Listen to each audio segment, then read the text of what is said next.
first and foremost, I want to say, call out Yahweh by Shem Yashai. What I just said is all praises to the Father in the name of the Son. I also want to say, Yahweh by Shem Yashai, Barakatah, may the Most High in Christ bless. Right? I'm revisiting Isaiah 56 to get proper understanding on it. Because last time I did not make a solidified point. Today we're going to make that solidified point for the nation of Israel because we don't have the proper breakdown for this this chapter, man. While some try and insert this is only pertaining to Israel, right? I'm going to go into it with sincerity and truth and show you that the part that people trying to say is about everybody ain't about everybody, obviously. But mainly, what the thing is, man, we got to see who the rest of the chapter and how the rest of the chapter aligns with what the rest of the Bible says, man. So, this ain't going to leave no room for no gray areas, man. This ain't going to leave anybody guessing, right? This going to get the truth of the matter out with Isaiah 56. And we ain't going to be able to get around none of this, man. Undeniable, irrefutable truth according to the Bible, man. Israel, I haven't seen anybody in Israel bring it out this way, right? It may be problematic how it's brought out because some people might be like, nah, that ain't the way. But if you pay attention to the lesson, you're going to see that this is what it is, man, right? People might be upset that I'm going to say some of the stuff that I'm saying, but it ain't none other than what it is, man, right? So we're going to get right into it. We're going to start at Isaiah 56, verse 1. So it says, thus saith Yahweh, keep ye judgment and do justice. Who is keeping judgment? Who is doing justice, man? Right? I gotta get it.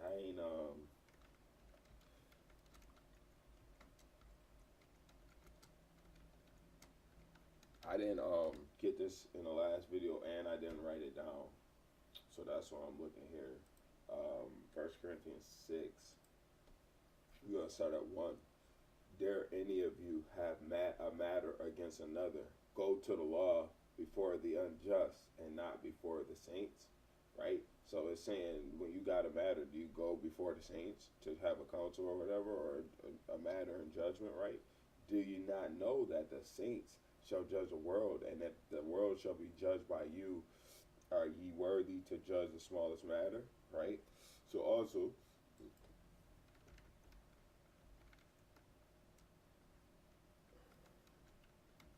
let me see real quick.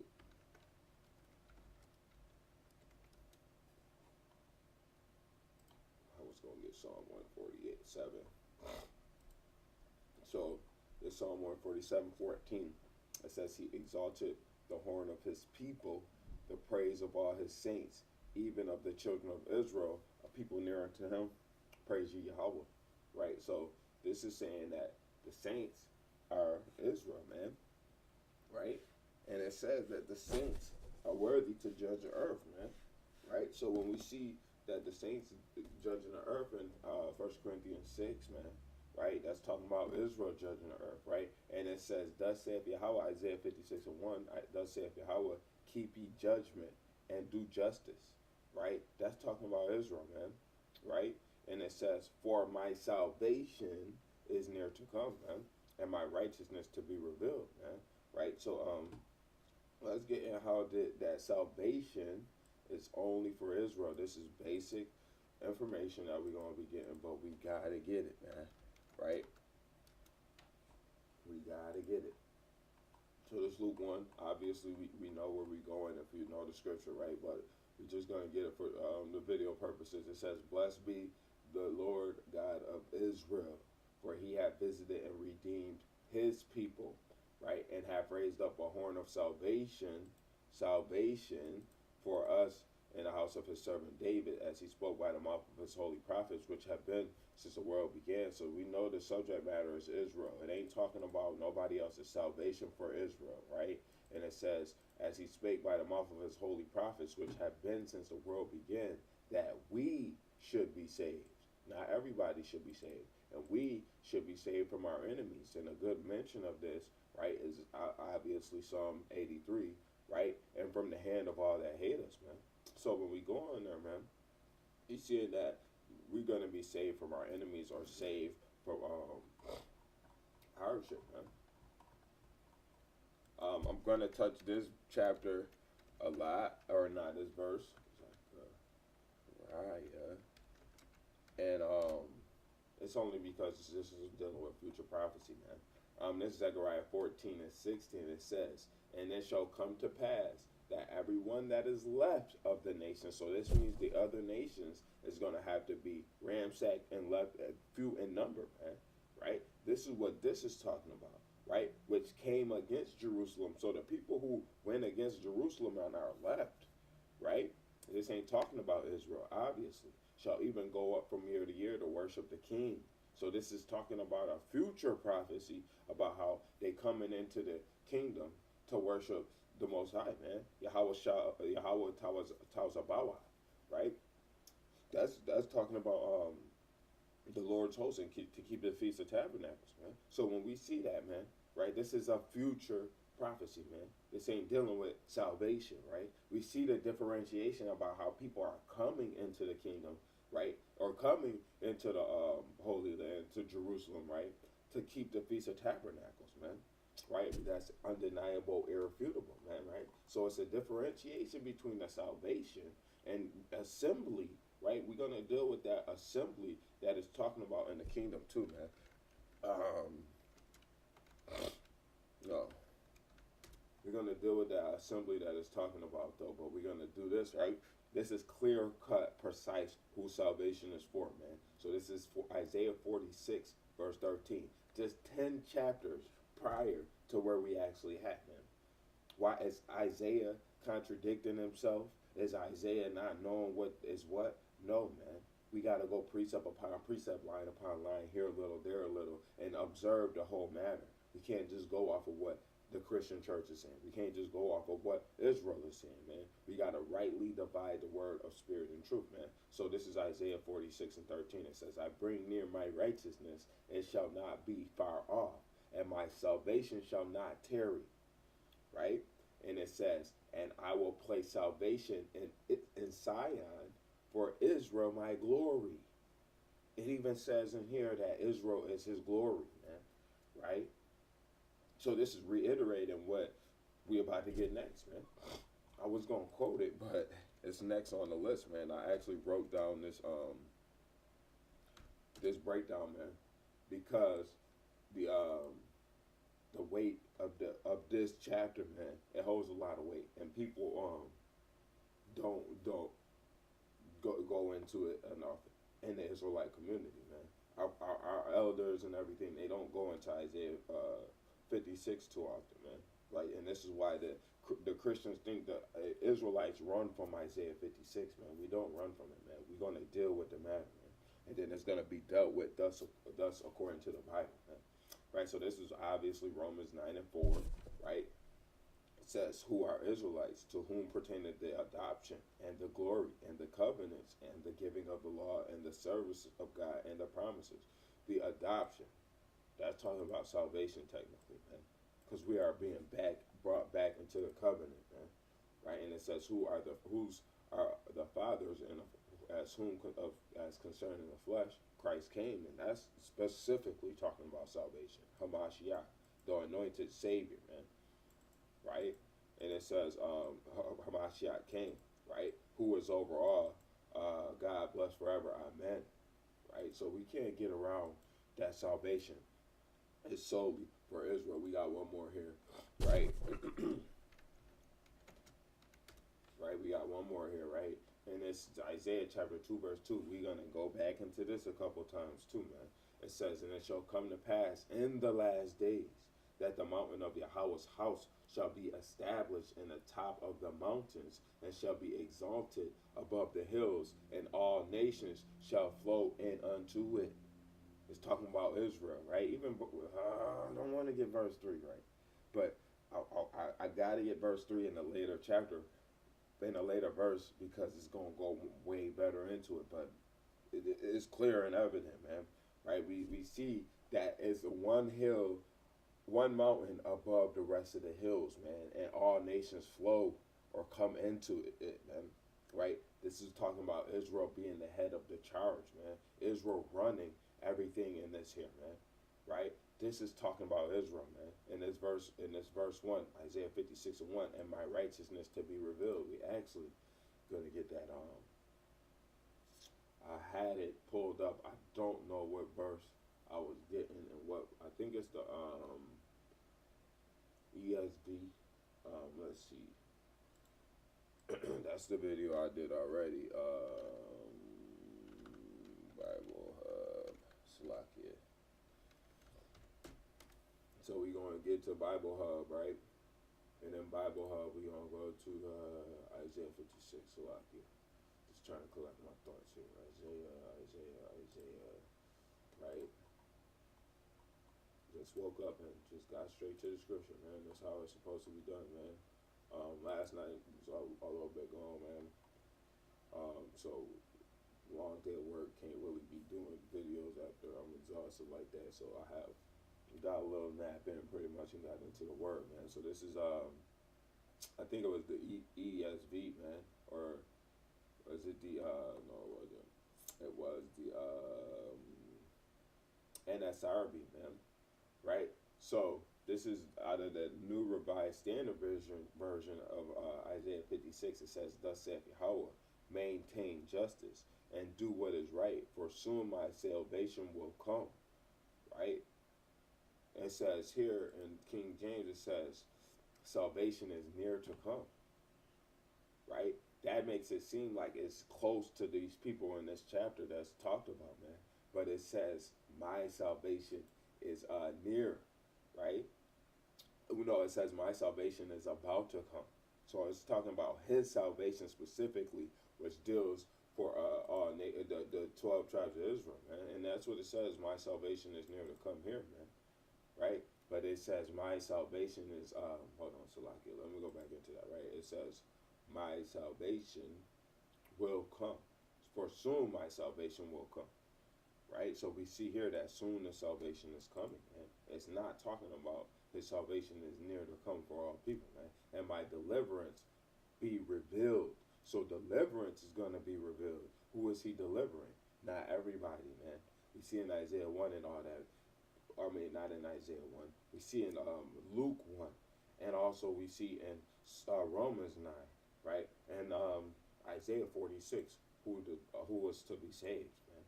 Right? So this is Isaiah 56, verse 2, right? We see that salvation is for everybody in verse 1, right?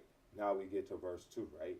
It says, blessed is the man that doeth this, and the son of man that layeth hold on it, that keepeth the Sabbath from polluting it, and keeping his hand from doing any evil. This is specifically solely for Israel, man. Right? We see here that there is a differentiation between verse 2 and verse 3. Verse 3 is talking about somebody different. But verse 2, this is talking about Israel, man. Right? Because it says, blessed is the man that doeth this, and the son of man that layeth hold on it. That layeth hold, that's what I was going into in verse 4. This is talking about people who have the covenant. Verse 3 is not.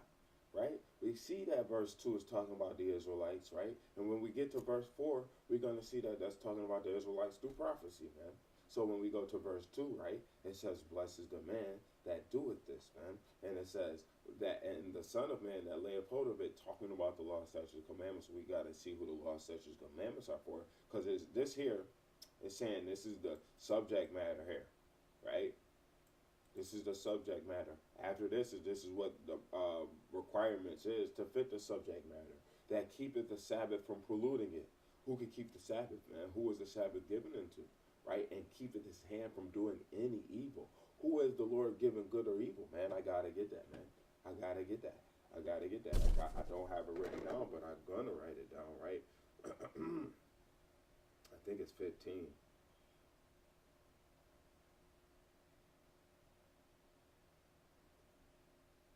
Lucky, it's 15 and 19, and verse 31. No, I'm gonna get it though. I'm gonna get it. So, verse 2. I mean, Psalm 147. I don't have that pulled up. Okay. So, let's get this really quick. Psalm 147. No. Yeah, it's Psalm 147. So this is Psalm 147 and 19. He showeth his word unto Jacob, his statutes and his judgments unto Israel. That's perfect to go into verse 1 too, man. Right? Because verse 1 says, thus saith Yahweh, keep ye judgment. He didn't show his judgment to everybody else, man. He said his statutes and his judgments unto Israel. It says, keep ye judgment. So who can that be about? Israel in verse 1, right? He says, he have not dealt so with any nation, and as for his judgments, they have not known them. The other nations don't even know the judgments, as according to Psalm 147:20, man. So how are the other nations keeping the judgments, man? It's a differentiation, man. They have not known them. They don't even know the judgments, right? Praise ye Yahweh, man. So we see that they're not keeping it right now, man. This is not a matter for them coming into salvation, man. This is a future prophecy for the nations that we're dealing with here in Isaiah 56, right? It's got to be, man, right? We're going to go into Deuteronomy 28, man. I'm not getting all that I want out of Deuteronomy 28, but we're going to get some of it, man, because I want to show you what it is that this is talking about, man. Obviously, we know Deuteronomy 28 is talking about the children of Israel, man. Unless if we're going to say this talking about all nations, you got to show me another nation that's going through the curses after 15 and on right now, man. Only the Israelites fit the curses. So Deuteronomy 28 verse 1, right? It says, and it shall come to pass if thou shalt hearken diligently unto the voice of Yahweh thy power, and to observe to do all the commandments which I command thee this day, Yahweh thy power will set thee on high above all nations of the earth. So it's not an equal thing, man. It's a caste system, man. It's a ranking order, man. Yahweh Shai first, then the nation of Israel, man. More specifically, the 12 disciples. And, well, it's going to be Yahweh Shai, David under Yahweh Shai, and then the 12 disciples, and then the 144,000, man. And the 144,000, I'm almost certain that that's going to be the 12 disciples and King David in there, man. Right? So when we go into this, man, we see that it's a ranking system, man. Israel first, and the rest of the nations in subjection, man. Right? And then we're going to go to Revelation. Right? We can't get around this, man. Right? We cannot get around what the scriptures say, man. So this is Revelation 22, verse 14.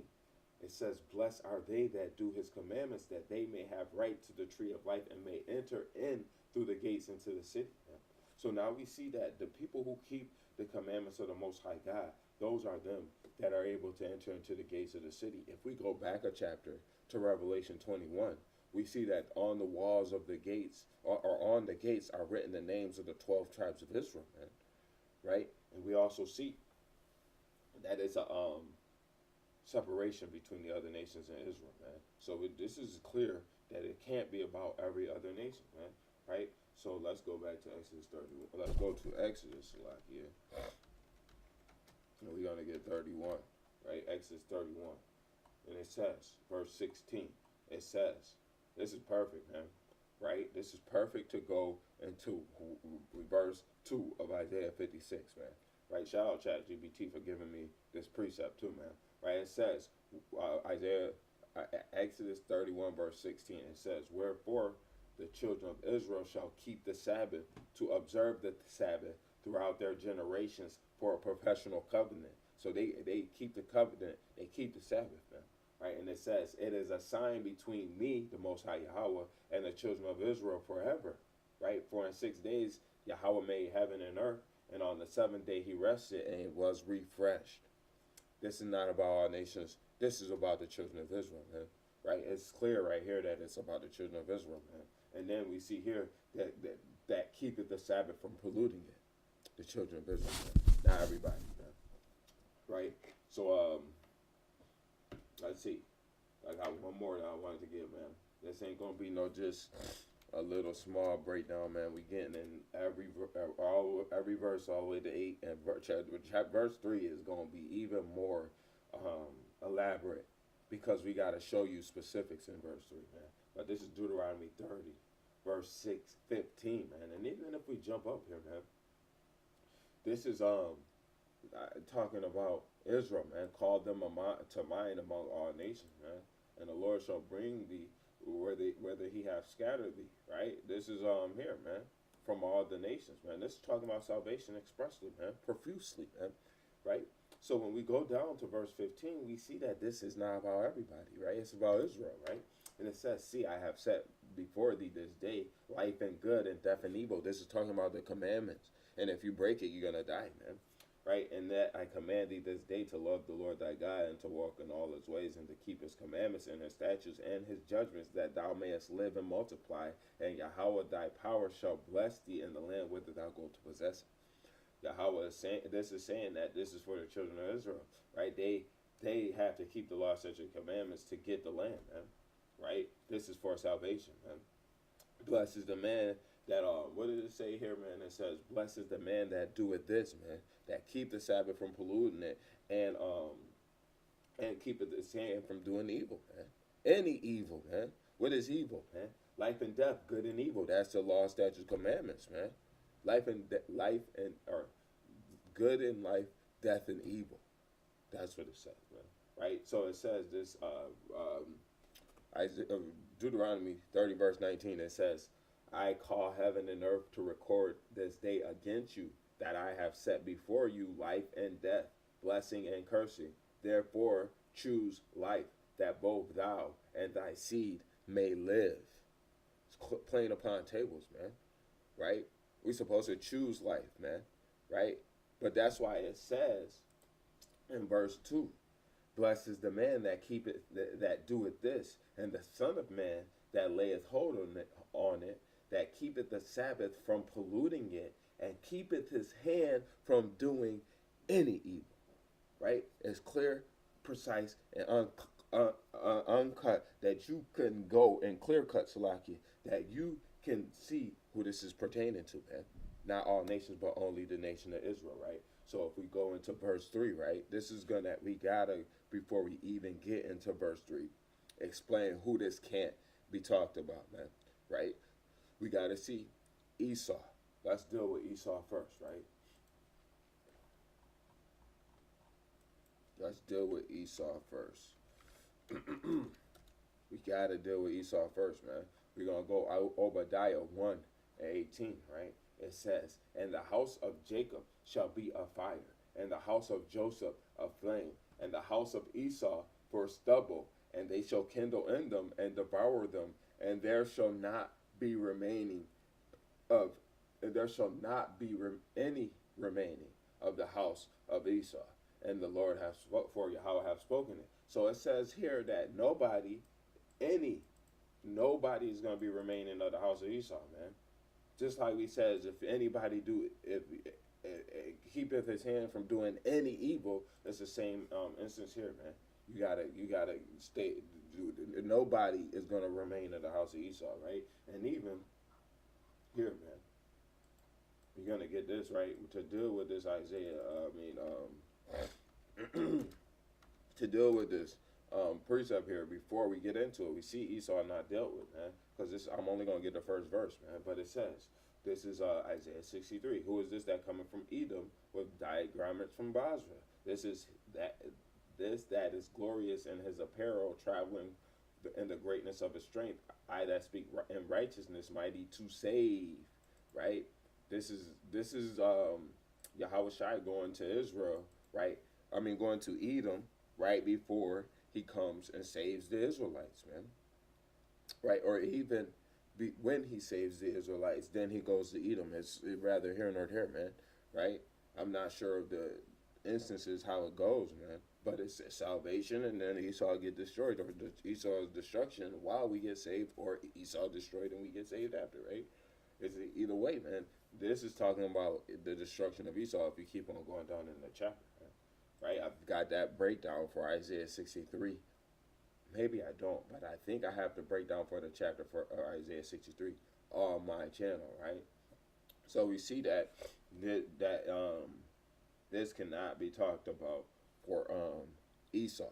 Now let's go to the other nations that are talked about, right? I don't want to get out of this. Salakia almost messed up.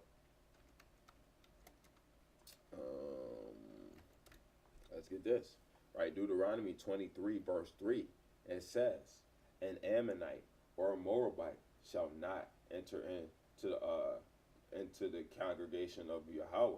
Even to the 10th generation shall they not enter into the congregation of Yahweh forever, right? And it's because they were serving Balaam, man, right? This is what they were doing, so this is why they're not able to enter the covenant or the congregation forever, man. This is not, Ruth was never a Moab or Israelite, man.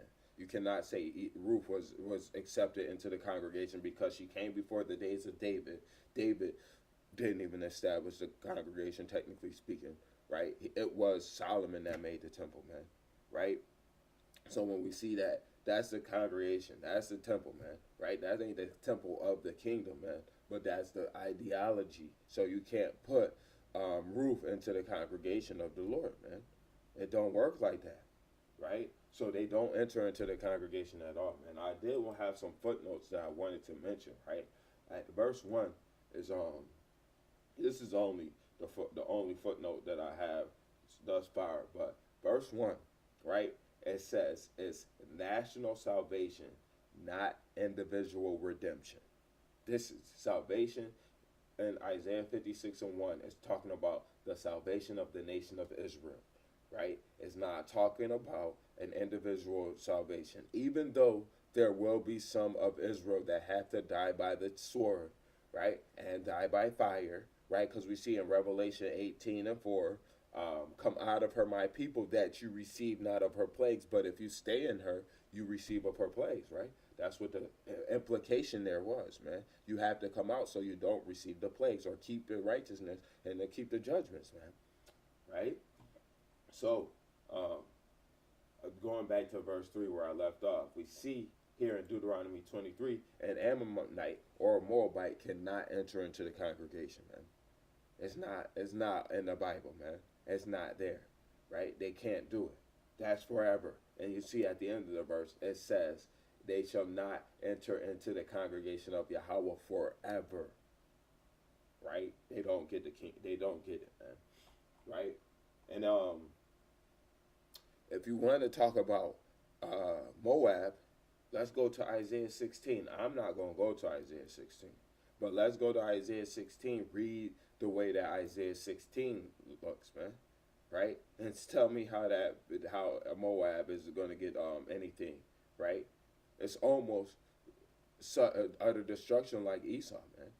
They're going to be left few in number, man, right? And I can't say that it says that in Isaiah 16, man, but it's talking about judgment of Moab, man, in the same sense that it's talking about judgment for Esau, man. But it doesn't say that there shall not be any remaining of the house of Moab, right? So there's no way that they could get in there, right? Last but not least, Canaan. Can Canaan enter into the congregation, man? Right? Can Canaan get the covenant, man? Right? Do we see that in the scriptures? Huh? Right? I did already get Zechariah 14, man. Zechariah 14 is about the end times. Zechariah 14:12 is about eyes coming out the holes, man, being consumed in the sockets, man. Right? And so on and so forth, man. Right? This Wi-Fi, okay, it's my Wi-Fi is kind of slow, but hopefully everything coming out clear, precise, and understood, man. Right? But we see what it is, man. Right? This is talking about judgment, man. Right? So when we go down to verse 21, it says, Zechariah 14:21, it says, yea, every pot in Jerusalem and in Judah shall be holiness unto Yahweh, Israel, right? And all they that sacrifice shall come and take of them, right? So that's talking about what? They come in and taking the sacrifices, right? And it's seed therein, right? And it says, and in that day there shall be no more Canaanite in the house of Yahweh. No Canaanite. No Canaanite. No Canaanite. What do we say about this? How do we deal with this? Right? So these four nations, Moab, Canaan, Esau, and Ammon, don't get to fit Isaiah 56 and 3. With that in mind, let's go to Isaiah 56 and 3, right? Let's ensure that I got this. So I got this bottom part. Now we're getting up top, right? And already had got this. That's crazy, right? So let's just read verse 3, right? So this is Isaiah 56 and 3. It says, "Neither let the son of the stranger that hath joined himself to Yahweh speak, saying, Yahweh hath utterly separated me from his people. Neither let the eunuch say, Behold, I am a dry tree." So we're not going to deal with this eunuch just yet, because that's talking about Israel. But we're going to deal with the sons of the stranger, right? So we're going to go back into Zechariah 14:16, man, right? Let's go back to it, right? "And it shall come to pass that everyone that is left of all the nations," this is talking about post-destruction, man. So when we see here, man, they joined themselves to Yahweh already. This saying that they got to go through a war first, man. So Israel got to deal with this. This here is talking about a post, technically speaking, if you want to call it post-apocalyptic, man, but a millennial reign system here, man. Right? This ain't talking about a salvation matter, man. Right? Because we see, man, Zechariah 14:16, it says, "And it shall come to pass that everyone that is left of all the nations which came against Jerusalem shall even go up from year to year to worship the King, the Yahweh Tazabawath, right? And to keep the Feast of Tabernacles," man. Right? So they can't be getting saved here, man. This ain't no salvation here, man. Right? This is a matter of the kingdom, man. When the kingdom is already established. Now let's go back into that Isaiah 2, man. Right? Let's get back into that Isaiah 2, and we're going to get verse 2 and 3 now. Right? "And it shall come to pass in the last days that the mountain of Yahweh's house shall be established in the top of the mountains, and shall be exalted above all the hills." Right? Hills represents nations, right? "And all nations shall flow in unto it," right? I got to do a breakdown on that, man. Right?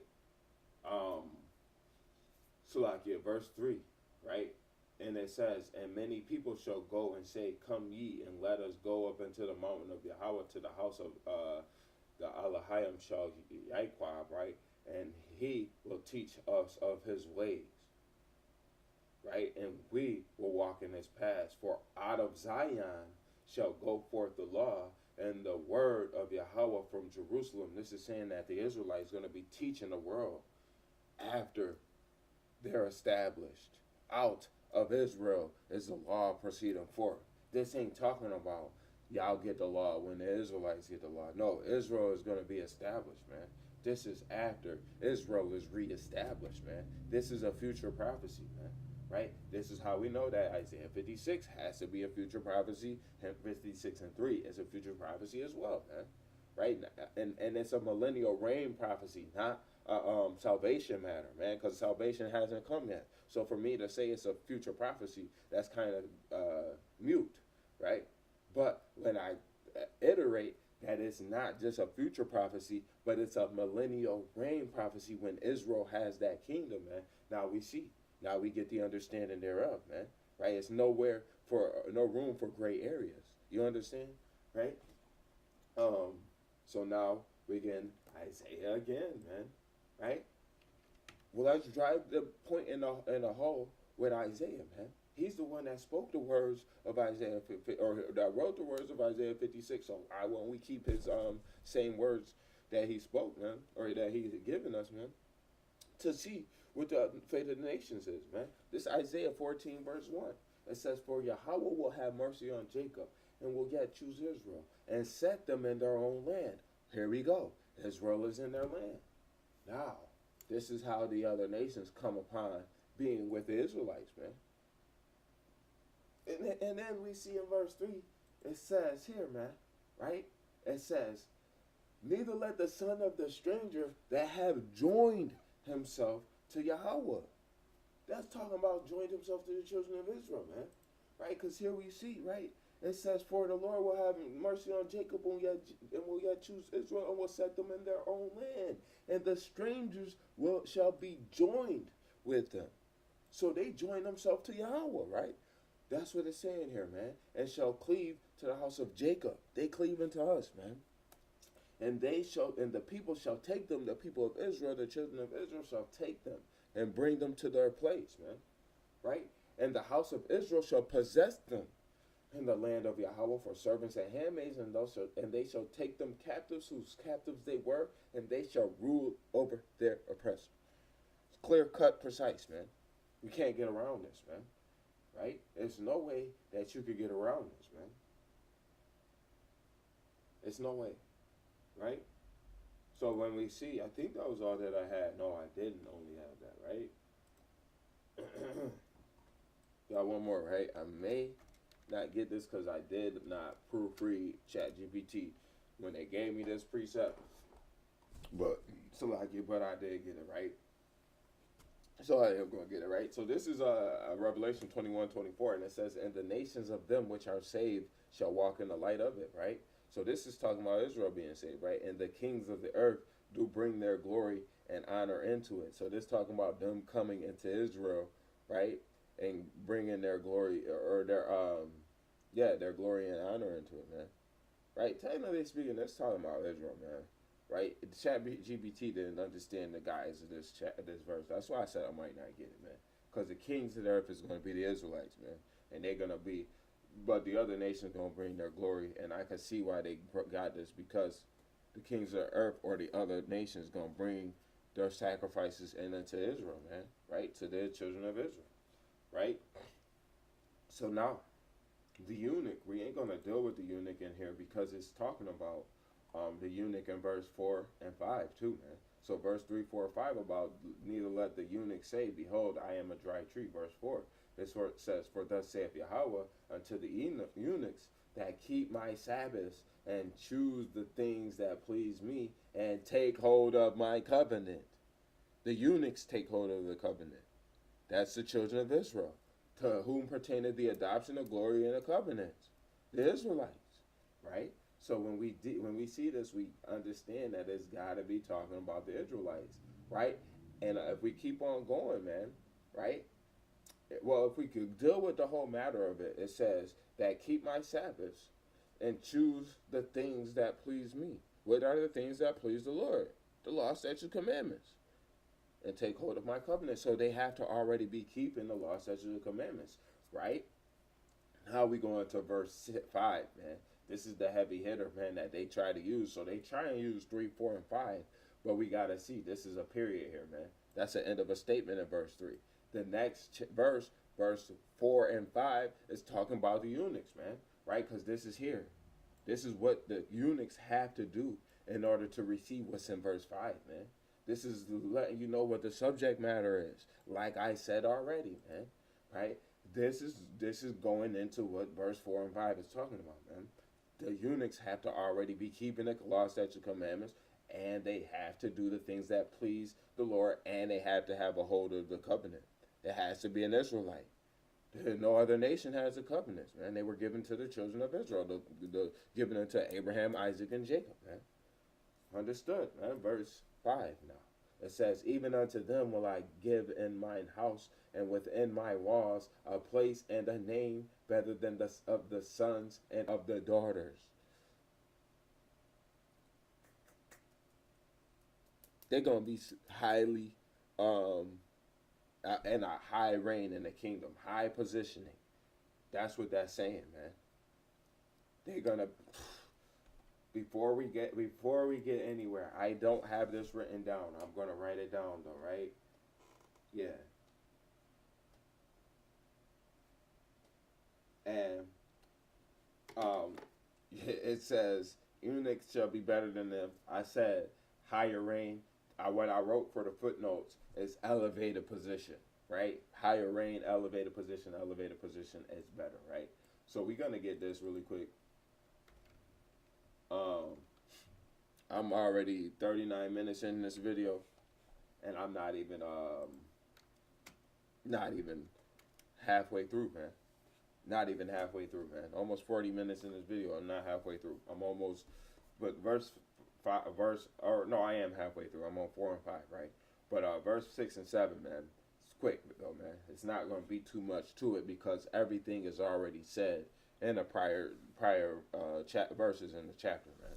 So when we get to Matthew 5, we're going to go down to verse 4:18, man. No. Well, I do want to get 17, but I'm going to just get 19, right? It says, "Whosoever shall break one of these least commandments and shall teach men so, he shall be called least in the kingdom of heaven," right? But whosoever shall do and teach them, the same shall be called great in the kingdom of heaven, man. So now we see that they're gonna be called, have a greater name or a better name, a name better than the sons and the daughters. That's how we see it, man, because they kept the commandments, man, and they were righteous, man. Right? I will give them an everlasting name that shall not be cut off. Even when we see Israel, though, man, because this Israel is can't be Israel ain't gonna be cut off forever, man. Right? Israel gonna reign forever. So this technically could be speaking about the sons and daughters of the strangers, man. It says, "Neither let the son of the stranger." That's why we get. That's why I made that implication. I'm not saying that's what it solely says, but that's what is implied almost, man. Right? Under how I see it, that could be an implication that they are going to be better than the names of the sons and daughters of the strangers, right? But it's not expressly saying that, so don't run with that, man. Do not run with that, right? It's going to be, they're going to have a high, elevated positioning in the kingdom, man. That's what it is saying, though, right? So now that we explained it, let's get into the eunuch and explain how that is talking about, the eunuch is talking about the children of Israel, right? So this is Matthew chapter 19, verse 12. It says, "For there are some eunuchs which were born from their mother's womb, and there are some eunuchs which were made eunuchs of men, and there be eunuchs which made themselves eunuchs for the kingdom of heaven's sake. He that is able to receive it, let him receive it," man. Right? So this is saying that some people will be castrated for the truth, man. Right? Or not even for the truth, but castration happens still to this day in Africa and all over the world, man. Right? There are some that are born unable to bear seed, man, bear fruit, man. That's just how it works, man. Right? And then it also says that some men take the Paul's vow and the separation of women, man, and they choose to be single in this present day and age, man. Let him that have ears to receive it, man. That's what it's talking about. It's not talking about that just anybody who's a eunuch can be received, man. And then it does say in Deuteronomy 23, right? We've gotten that already. Verse 2, it says that he that is, or verse 1, it says, "He that is bruised in a stone shall not enter into the congregation of Israel." That's why we see 1 Corinthians 15, that we get new bodies. We get new vessels, man. Right? We receive better things, man. Right? So that's saying that, yeah, man, they wouldn't be into the kingdom unless they had that new body, man. And they will get it, man. Right? Because they're going to be higher than the sons and daughters, man. Now I got to get out of here, man, and go to, and may actually, no, I can't get it here. Come on. Solomon. What is it? 3? Wisdom of Solomon 3. So it's Wisdom of Solomon 3. Let's see, KJV. It won't give you the KJV out there, Apocrypha. I don't know why, but that's what we need. So Wisdom of Solomon chapter 3, verse 14, it reads, "And blesses a eunuch which with his hands hath wrought up no iniquity." So you got to be free from sin, man. "Nor imagine wicked things against the Most High." Right? "For unto him shall be given the special gift of faith, an inheritance in the temple of Yahweh, more acceptable to his mind." So this one is the eunuch in the kingdom is going to get a better reward, better positioning. That's what it's talking about, right? So we're going to continue in Isaiah 56, man. So they get better name than the others, man. They're going to be a higher ranking, man. Elevated positioning, right? Israel, not the other nations. The other nations cannot take rulership in the kingdom, man. Right? Verse 6, right? We're going to read it, right? It says, and also the sons of the stranger that join themselves to Yahweh to serve him, to keep and to love the name of Yahweh, to be his servants, right? His servants, and everyone that keepeth the Sabbath from polluting it and taketh hold of my covenant, right? So, yes, we could see that now they're going to take hold of the covenant, man, right? Yeah, that's the other nations. We can't get around it. They not going to be in the covenant, but they're going to be keeping the law, statutes, commandments. It's not talking about now, though, man, right? It's not talking about now. We could see how I've already read Zechariah 14:16 twice, man. So if we see from Zechariah 14:16, man, right, it's a differentiation, man, right? We can't just get around that, man, right? But let's get this, right? Isaiah again. Isaiah seems to have so much about this matter, man, right? When it deals with this thing, man. So this is Isaiah 60:10 after 56. Right? And it says, and the sons of strangers shall build thy walls, and their kings shall minister unto thee. For in my wrath I smote thee, but in my favor I have mercy on thee. Right? So mercy is upon us, but the Lord says that the stranger is going to build our walls. They are servants, man. That's why it says here, man, to be his servants. Right? Yes, we are going to be his servants in the kingdom, man, but that's a different type of servant, man. Right? We not serving. Only thing we're going to be doing is serving the Most High God. They're going to be serving the children of Israel, man. Thus, that's how they serve the Most High God, man. Right? And then, I already got that. Well, no, I didn't. Right? I said I was going to get it, but I didn't. So I'm just going to get it now. That's Matthew 5. So verse 17, right? It says, think not I am come to destroy the law or the prophets. I am come not to destroy the law, but to fulfill. So this is saying that the law can't be done away with, and then therefore the other nations didn't receive of the law, man. He just come to fulfill the things that were written of him, man. Which is talked about how all the nations is going to come and serve, man. All the nations are going to come and be under subjection to the Israelites, man. Right? That might have been something I wrote down for verse 5, man. But either way, man, I brought it out again, man. Right? And then verse 7, it says, even them will I bring to my holy mountain and to make a joyful noise in my house of prayer. Their burnt offerings and their sacrifices shall be accepted upon my altar, for mine house shall be called an house of prayer for all people. Why do anybody think that this is problematic? Right? This is talking strictly about the millennial reign, man.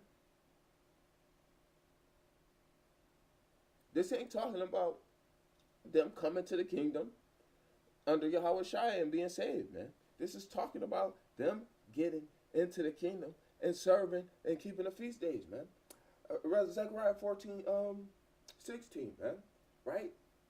Salakia, hold on. Isaiah 2, right? Isaiah 14, right? It's an order for this, man. Right? Let's get one precept. Oh yeah, and after this, I don't even got to get no more precepts because I'm just going to reiterate what I already said throughout the whole chapter. I'm just going to reiterate what's said throughout the whole chapter, man. Right? This is Ezekiel, Salakia, chapter 9, or verse, Salakia, let me slow down. This is Ezekiel 44 and 9. It says, thus saith Adonai Yahweh, no stranger, uncircumcised in heart, nor uncircumcised in flesh, shall enter into my sanctuary of any stranger that is among the children of Israel. So it says that not even the other nations can enter into the congregation and the sanctuary, the altar. So they can't actually give their altar offerings, man. Verse 10, it says, and the Levites that are gone away from me when Israel went astray, which went astray away from me after their idols, they shall even bear their iniquity. So it's saying, Salaki, it's saying that the Levites, they went astray. Which happened, right? All the 12 tribes went astray. We can't deny that. That's irrefutable, right? But what we do see, the other nations here, man, they can't give the offerings, man. This here is talking about how they went astray, man. So let's get verse 11. Yet they shall be ministers in my sanctuary. This is talking about the Levites, man. Levites still having the office of sacrificial order, man. Right? And it says, yet they shall be ministers in my sanctuary, having charge at the gates of the house. So they charge them who could come in and give their offerings, man. Right? Or give their offerings to the Levites, man. Because the Levites did this, man. So they ain't gonna be able to come in. Right? And it says, they shall slay the burnt offerings and the sacrifice for the people, and they shall stand before the minister unto them. The minister talking about Yahweh Shai, man. Right? This is talking about the other nations having to come into Israel, man. Right? And it says here that they're gonna their burnt offerings shall be accepted. Yes, the Levites gonna do it. It ain't nothing wrong with that, man. They can't come and give their own offerings, man. Right? But this is saying that the Levites is gonna do it, the children of Israel are gonna do it, right? And that the other nations ain't gonna be able to even enter into it, man. Right? And it says, Salakia, let's go, verse 12. It says, because they ministered unto them before their idols and caused the house of Israel to fall into iniquity. Therefore I have lifted up my hand against them, saith Yahweh. They shall bear their iniquity. The other nations caused us to sin by serving under their idols, man. The gods of the nations are idols. Psalms 92 verse, I think it's Psalms 92 verse 6 or 1, right? Psalm 92, right? It might not even be Psalm 92. But either way, man, they caused us to go into iniquity. So now they got to bear their iniquity, not being able to come into the kingdom, not being able to come into the sanctuary. The sanctuary is the holiest of holies, right? That's not technically going into the temple. You know what I mean? It's a little bit different. You know what I mean? It's not igualmente, not the same. Speaking Spanish a lot here, right?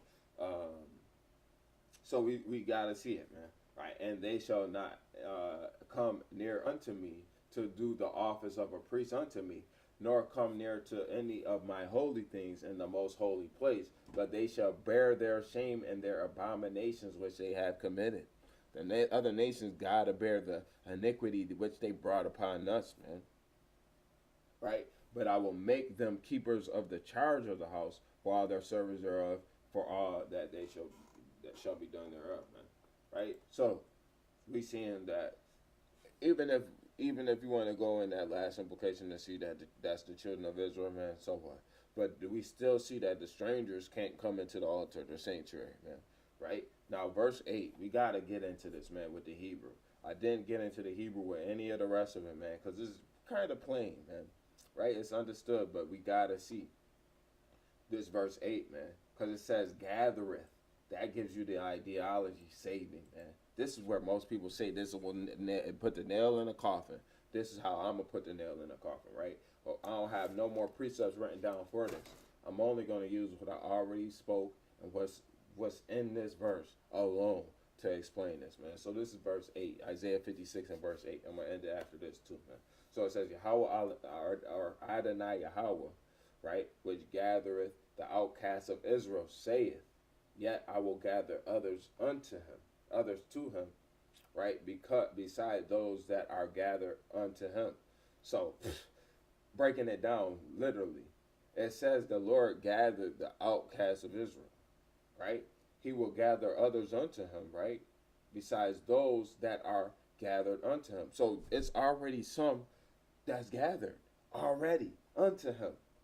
So he's going to gather other people with them. Right? This is clearly saying that other people are going to be gathered. And they're not brought, though. They have to come and present themselves. They was never gathered. I mean, they were never gathered and brought, right? The Lord making them do this because we see through the implications of Zechariah 14, man. We see through the implications of Isaiah 14. We see through the implications of Isaiah 2, man. Right? We see who this is about, man.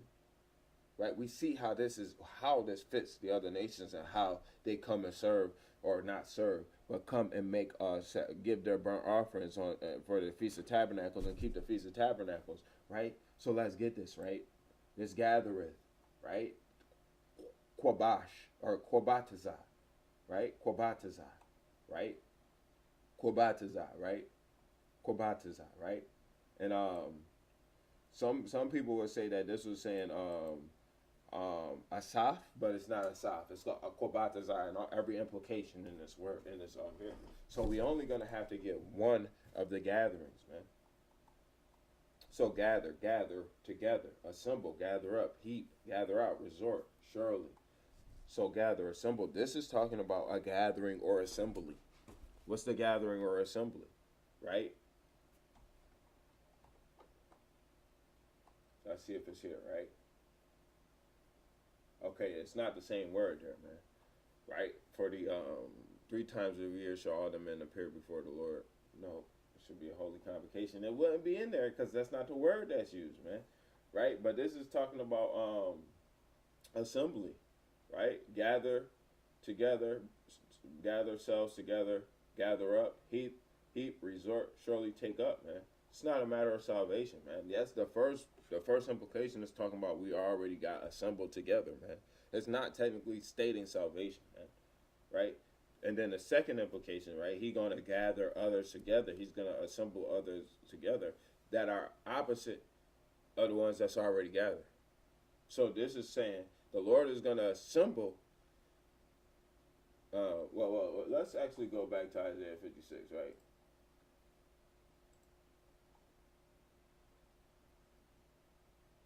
Right, let's go back to Isaiah 56, right? And I'm just getting out of this here because I don't want to have to look it up, right? So it says, Adonai Yahweh, Salakia, which gathereth the outcasts of Israel. You look at Deuteronomy 30, man, you see that the Lord gathered the outcasts of Israel, man. Right? Deuteronomy 30 is talking about that, man. Right? Yet will I gather others into him. So it says, yet. So it says, Adonai Yahweh, which assembled the outcasts of Israel, saith, yet I will gather others, or yet I will assemble others to him, beside those that are assembled to him. So it's people who are already assembled to him already, because it says gathered. That is ED, meaning it already happened, past tense. I just worked 12 hours. I just worked, or I just. Did you see what I'm saying, though? ED implies that it's past tense. So they are already gathered together or assembled together under Yahweh Shai, of course. So we see here that verse 8 is not talking about a salvation matter, man. Verse 8 has to be about Israel being established in a millennial reign, man. Israel has to be established, right? And then after that, we see that other people are coming to those that are already gathered together, because it says, look, yet will I gather others to him besides those that are gathered unto him. They already there. Millennial reign, man. So with that, I want to say Yahweh Hashem Yahweh Shai Barakatah. Call out Yahweh Hashem Yahweh Shai. And I also want to say, hopefully this lesson is edifying, man, and that I get every little nitty gritty piece edified, man. If you have any questions, please ask, man. Comment down on the comment board, man. Or you can feel free to message me if you got me on social media platforms, man. And we could get into this, man. Right? Because we cannot get around that this is not a salvation matter. Christians cannot say that this is for all nations, man. I hope and I pray that this lesson here gets pushed above the Christian dogma that they give us when we ask for a breakdown for Isaiah 56 on YouTube, man. Right? I had to type in Isaiah 56 breakdown, Sakari, Isaiah 56 breakdown, Sons of Thunder, Isaiah 56 breakdown, GMS. I had to scroll for about 50 minutes, man, before I found it, man. before I found it, and then I got into it, and then I went with what I did in the first video, man. Right? But the Lord had it on my mind so heavily that I had to redo it, man. I had to redo Isaiah 56, man, because it's clear. It was clarity brought unto me, man. While I was sitting in a house last night, just chilling, man, talking to about. I think I was actually going into. Um, it may have been Isaiah 11, or it's written in my phone about what lesson I'm actually about to do tomorrow, man.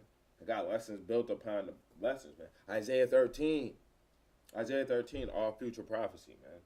Right? Isaiah 13, that's what it is, man. I got actually 3 lessons backed up, man. Isaiah 13, and another one, man. It's actually kind of crazy because I got lessons backed up, and I was I was unable to do these lessons yesterday and the day before because I was working 12-hour shifts, man. Right? For 12-hour shifts I worked yesterday, man. Actually, a 13-hour shift, man. Right? And when we see, so the Lord last night put it on my spirit to go into this, man, and to get to get the edification out there for the whole nation of Israel, Yahweh Ratazah, man. Right? We're not gonna sugarcoat it. We're not gonna get around it, man. We're gonna deal with it, with what it says, man. So I know I already said call Allah Yahweh by Shem Yahshai, but I want to just get another brief implication, man. Salvation only for Israel in verse 1. The man in verse 2 is Israel, man. Verse 3, the stranger is gonna be in the kingdom, but this is millennial reign. This is a future prophecy, not about salvation. Just millennial reign when they come and give in their sacrifices unto the Levites, man. Right? Verse 4, the eunuchs, and even in verse 3, the eunuchs, those are the children of Israel, man. Right? Because in verse 5, no other nation can be exalted above the children of Israel, man. Right? So if you're going to go with a name better than the sons and daughters, and that's talking about the children of Israel, right? Then it's got to be the children of Israel, man. Because we see through the implications of Matthew chapter 5 what it is, man. Right? Verse 6, right? And verse 7, they go hand in hand. This is talking about the millennial reign. This is just reiterating what verse 3 is talking about, man. Right? And verse 8, this is talking about we gathered. The other nations are coming to assemble with us for the Feast of Tabernacles and so on and so forth.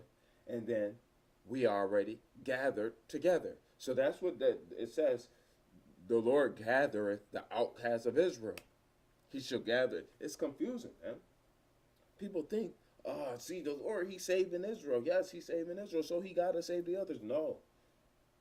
He already gathered them. That's why he says, Yahweh, or Adonai Yahweh, which gathereth the outcasts of Israel. Right? He's already going to do it.